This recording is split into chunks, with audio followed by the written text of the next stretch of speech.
Hello friends, let's enjoy study with Pavan. चलो, में आपका स्वागत है। आज मैं लेकर आया हूँ क्लास 7 का साइंस का चैप्टर नंबर 18, जंतुओं में रक्त परिसंचरण एवं उत्सर्जन। देखिए, मैं इस वीडियो में केवल उन्हीं पॉइंट्स को हाईलाइट करके बताने जा रहा हूँ जो केवल किसी भी कॉम्पिटेटिव एग्जाम के पर्सपेक्टिव से बहुत ही ज़्यादा इंपॉर्टेंट होने वाला है। इसलिए मैं केवल उन्हीं पॉइंट्स को हाईलाइट करूँगा जो एग्जाम में पूछ सकते हैं।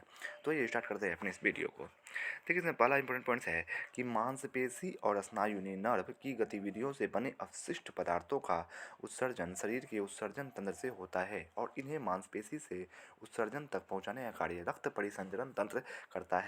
फिर नेक्स्ट है, विश्राम की अवस्था में किसी स्वस्थ व्यक्ति के स्पंदन दर सामान्यतः 72 से 80 स्पंदन प्रति मिनट होती है। फिर नेक्स्ट है, हृदय 4 कक्षों में बटा होता है। ऊपरी 2 कक्ष को आलिंद यानी ऑरिकल कहलाते हैं और निचले 2 कक्ष जो है वो नीले कहलाते हैं।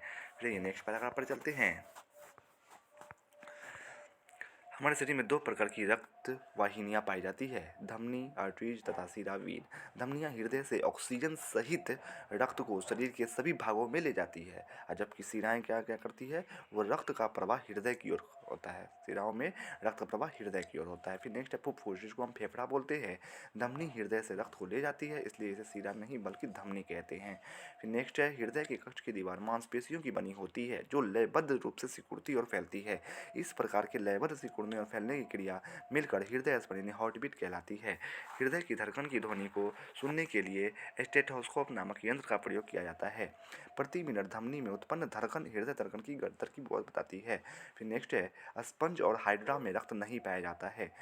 फिर नेक्स्ट है, रक्त का लाल रंग हीमोग्लोबिन की उपस्थिति के कारण होता है। मोस्ट इंपोर्टेंट पॉइंट है ये कि रक्त का लाल रंग किसी कारण होता है, तो वो हीमोग्लोबिन कारण होता है। फिर नेक्स्ट है, रक्त में 2 प्रकार की कोशिकाएं होती है, पहली आरबीसी, दूसरी डब्ल्यूबीसी। रक्त का थक्का जमना उसमें उपस्थित प्लेटलेट्स के कारण होता है। रक्त एक तरल पदार्थ है। फिर नेक्स्ट है, गुर्दे का मुख्य कार्य है शरीर में पानी और नमक की मात्रा को संतुलित रखना तथा रक्त को मूत्राशय तक पहुंचाना। फिर नेक्स्ट है, अपोहन, जिसको हम डायलिसिस बोलते हैं, रक्त को छानने की विधि को कहते हैं। फिर नीचे आइए, यहाँ देखिए हीमोग्लोबिन क्या होता है, तो ये रक्त में होता है, इसी कारण जो है रक्त का रंग लाल होता है। फिर नेक्स्ट है फेफड़ा यानी फुफ्फुस, मतलब सॉरी लंग, इसे फुफ्फुस भी कहते हैं। फेफड़ा धमनी द्वारा हृदय से रक्त की ओर ले जाता है। फिर नेक्स्ट है सीरा, वैसी नाड़ी जो रक्त को अंगों से हृदय की ओर ले जाती है, सीरा कहलाती है। फिर नेक्स्ट छोटी आंत, क्या होता है, भोजन का पाचन छोटी आंत में होता है। फिर नेक्स्ट है अपोहन, डायलिसिस क्या होता है, रक्त छानने की एक विधि है। फिर ये नेक्स्ट पेज पर चलते हैं। देखिए, यहाँ वस्तुनिष्ठ प्रश्न है कुछ।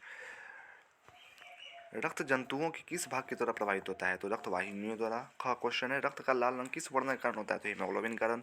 घ में, रक्त की वे कोशिकाएं जो रोगाणुओं को नष्ट करती है, वो डब्ल्यूबीसी है।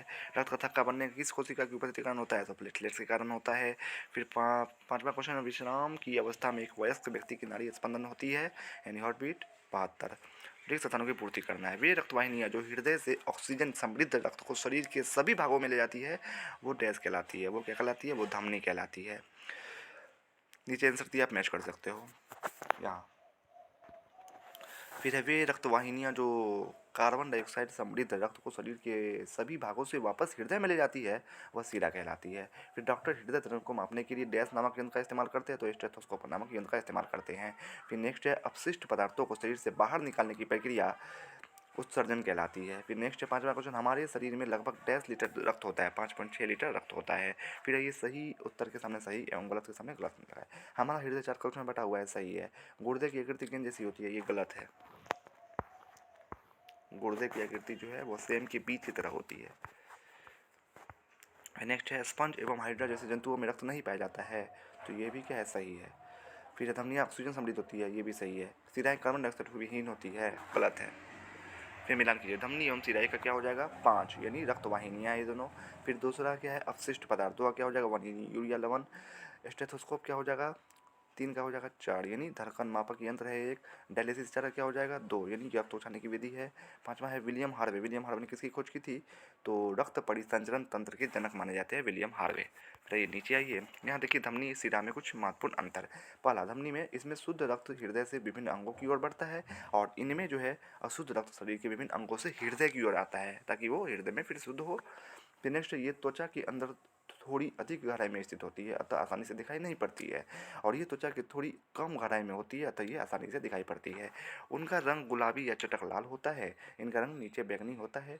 इनकी प्रकृति ऑक्सीजन समृद्ध होती है, जबकि सीरा की प्रकृति कार्बन डाइऑक्साइड समृद्ध होती है।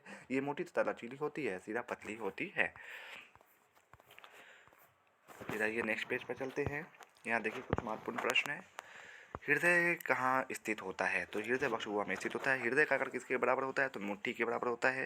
हृदय कितने कक्षों में बटा होता है? तो 4 कक्षों में बटा होता है, अभी आपने देखा। रक्त परिसंचरण की खोज किसने की थी? तो रक्त परिसंचरण की खोज विलियम हार्वे यानी 1578 से 1657 जीवन काल रहा है इसका, नामक एक डॉक्टर ने की थी। फिर तो 8 है, 2 ऐसे जीवों के नाम बताइए जिनमें रक्त नहीं पाया जाता है। वही स्पंज और हाइड्रा में रक्त नहीं पाया जाता है। गुर्दे की आकृति कैसी होती है? तो गुर्दे की आकृति सेम के बीज जैसी होती है।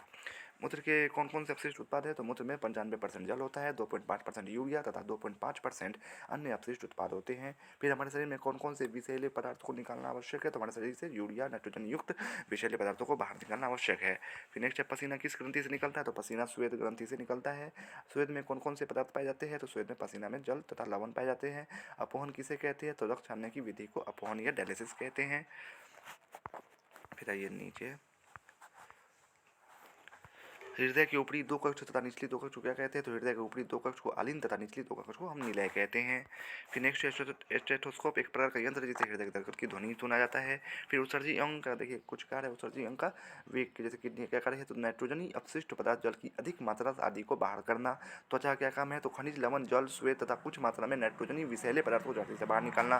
फिर फेफड़ा, लंग्स का क्या काम है? CO2 तथा जल को जलवाष्प के रूप में बाहर करना। फिर नेक्स्ट, आंत का क्या काम है? तो अनपचे भोजन एवं अन्य उत्सर्जी पदार्थों को अपशिष्ट निकल के रूप में बाहर कर देना। ठीक है। फिर ये नेक्स्ट पेज पर चलते हैं।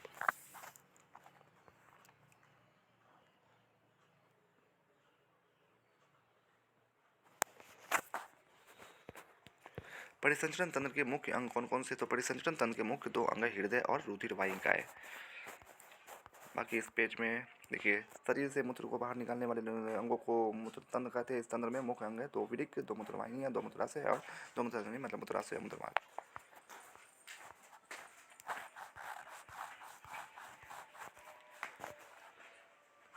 वस्तुनिष्ठ प्रश्न, मनुष्य में मुख्य उत्सर्जन अंग है बड़ी आंत। विश्राम की अवस्था में किसी स्वस्थ व्यक्ति की स्पंदन दर सामान्यतः प्रति मिनट होती है 75 से 80 स्पंदन।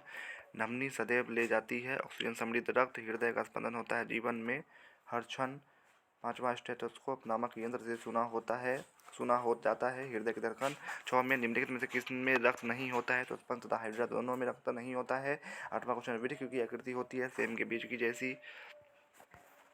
देखिए कुछ नीचे जो है, मानव शरीर में विभिन्न अंतःस्रावी ग्रंथियों की उपस्थिति देखिए। पीनियल ग्रंथि है होती है, पिट्यूटरी ग्रंथि होती है, थायराइड ग्रंथि होती है, एंड्रियल ग्रंथि, अग्न्याशय ग्रंथि, फिर है अंडाशय, फिर है वृषण, फिर है पैराथायराइड, थाइमस, ये सब क्या है? ग्रंथि है मनुष्य में।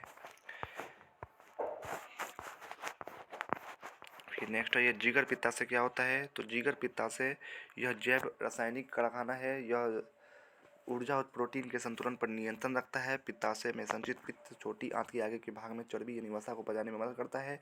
पीलिया या तिल्ली क्या होता है? तो पुरानी इस्तेमाल हो चुकी लाल रक्त कोशिकाओं को छानकर नष्ट करता है पीलिया या तिल्ली।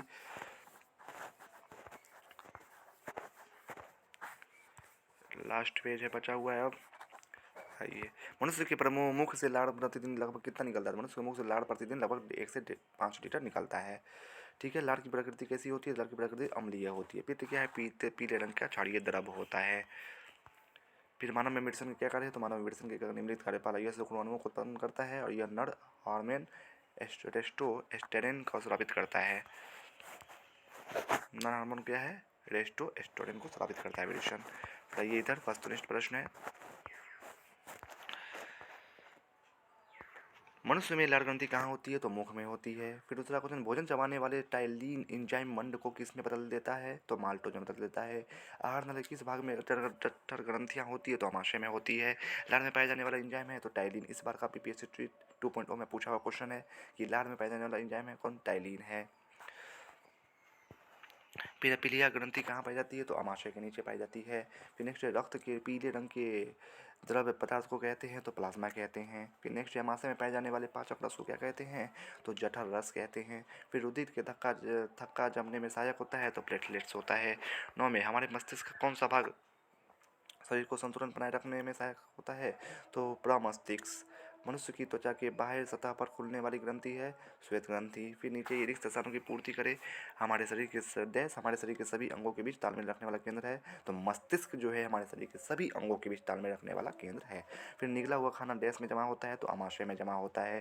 फिर नेक्स्ट है डैश रक्त में घुलनशील बेकार पदार्थों को छानकर मूत्र के द्वारा बाहर निकाल देते हैं। तो गुर्दे जो है वो रक्त में घुलनशील बेकार पदार्थों को छानकर मूत्र के द्वारा बाहर निकाल देते हैं। फिर चौथा क्वेश्चन है बड़ी आंत अधिकांशतः डैश निकालने का काम करता है। तो बड़ी आंत अधिकांशतः मल निकालने का काम करता है। पांचवा क्वेश्चन पित्ताशय में संचित डैश छोटी आंत के आगे के भाग में डैश को पचाने में मदद करता है। तो पित्ताशय में संचित चर्बी छोटी आंत के आगे के भाग में वसा को पचाने में मदद करता है। तो वीडियो कैसा लगा कमेंट में ज़रूर बताइएगा। अगर अच्छा लगा हो तो प्लीज़ प्लीज़ प्लीज़ मेरे चैनल को सब्सक्राइब करें, शेयर करें, लाइक एंड कमेंट जरूर करें। और आज आपका जो है क्लास 7 का साइंस जो है वो कंप्लीट होता है। फिर नेक्स्ट टॉपिक जो है क्लास 8 का रहेगा सब्जेक्ट का। Thanks for watching and subscribe for more videos.